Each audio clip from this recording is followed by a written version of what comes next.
Welcome to Plagued Politics, and I'm your host, the Plague Doctor. During their speeches yesterday at CPAC, Donald Trump Jr.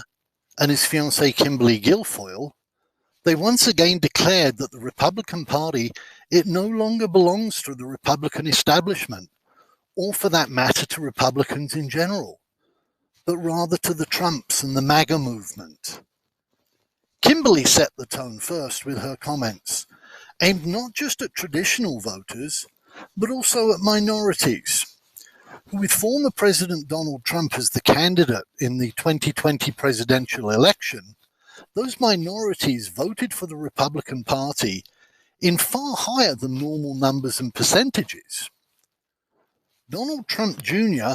followed up his fiancée's comments by stating that his father's speech tomorrow, it'll be both energizing and it'll establish him as the de facto leader of the Republican Party from here on out.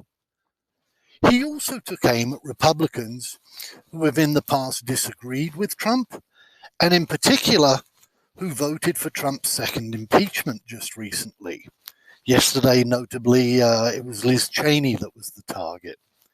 But with none, and I mean not a single one, of the Republican congressmen and women who have disagreed with Trump or voted against him being invited to speak at CPAC, it's clear that the Trumps intend to make good on their threats of purging from the Republican Party anybody who disagrees with them. Which, given how much they whine about cancel culture, it's quite hypocritical, when it's being carried out on this kind of a national scale. In the next year or two, and perhaps dependent upon whether or not the Trumps have much success in beating out those dissidents and people who disagree with them during the Republican primaries in 2022, I believe that there is real potential that the Republican Party could split. And I've covered this in two separate earlier videos. Either the established Republicans create a new party, or the Trump organization creates one. And the numbers clearly show that many Republican voters, they'd leave the GOP and join Trump if he formed a new party. Having the Trump name on a nationally recognized viable political party and having full control of it would be very appealing to the former president's ego and dictatorial tendencies. It's like, he's been firing people in government that disagree with him left, right, and center.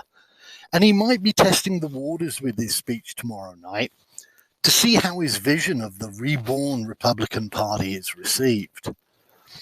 Trump's much anticipated first public appearance and speech since leaving office will probably cause more than just a few waves within the Republican establishment. Just how big those waves are? Well, that's going to depend upon the speech's tone, content, and delivery. And given Trump's love of the public spotlight, of being in front of the camera, and his flair and melodrama, we might even see a tsunami. It's going to be interesting to see what he has to say. What do you think?